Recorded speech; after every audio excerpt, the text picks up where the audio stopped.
చేసేలా చర్యలు తీసుకున్నాం. తెలంగాణ సమాజానికి పునాదులు మహిళలే.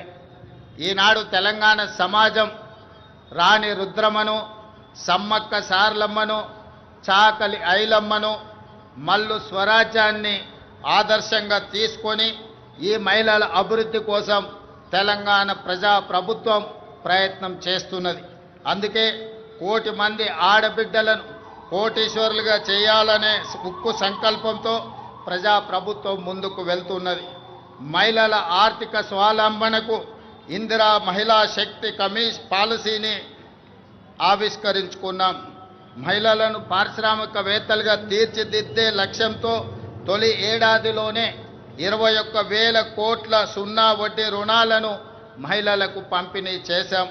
పాఠశాలల్లో మౌలిక వసతులను కల్పించేందుకు పనులను అమ్మ ఆదర్శ కమిటీలకు అప్పచెప్పాం. దేశంలో అదానీ అంబానీలతో పోటీ పడేలా మహిళా స్వయం సహాయక సంఘాలతో సోలార్ విద్యుత్ ఉత్పత్తి ప్లాంట్లను ఏర్పాటు చేయించాం. పెట్రోల్ బంకులు, పాఠశాల నిర్వహణ, యూనిఫామ్ల కుట్టు పనితో పాటు మహిళా శక్తి క్యాంటీన్లను నిర్వహించేలా మహిళలను ప్రోత్సహిస్తున్నాం. తాము తయారు చేసిన ఉత్పత్తులను విక్రయించేందుకు అంతర్జాతీయ మార్కెట్లో మహిళా సంఘాలు పోటీ పడేలా హైటెక్ సిటీ పక్కన శిల్పారామంలో 100 ఇందిరా మహిళా శక్తి స్టాళ్లను ఏర్పాటు చేసి వాళ్ళు ఉత్పత్తి చేసిన వస్తువులను ప్రపంచ దేశాలకు పరిచయం చేసే విధంగా ఈనాడు వేదికను పరిచయం చేశాం. ఇందిరా మహిళా శక్తి సంఘాలకు ఆర్టీసీ బస్సుల్లో మహిళలకు ఉచిత బస్సు ప్రయాణం సౌకర్యం కల్పించడమే కాదు, ఆ బస్సులకు వారిని యజమానులను చేశాం.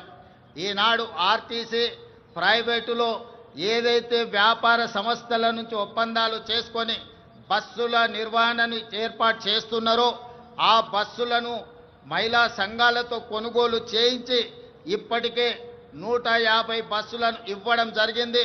తొందరలోనే 450 బస్సులను మహిళలకు అందించడం ద్వారా ఆర్టీసీలో మహిళలు ఉచితంగా బస్సు ప్రయాణం చేయడమే కాదు, ఆర్టీసీ సంస్థకు 600 బస్సులను ఈరోజు ఎంగేజ్ చేసి వాళ్ళు ఆర్థికంగా ఎదగడానికి రాష్ట్ర ప్రభుత్వం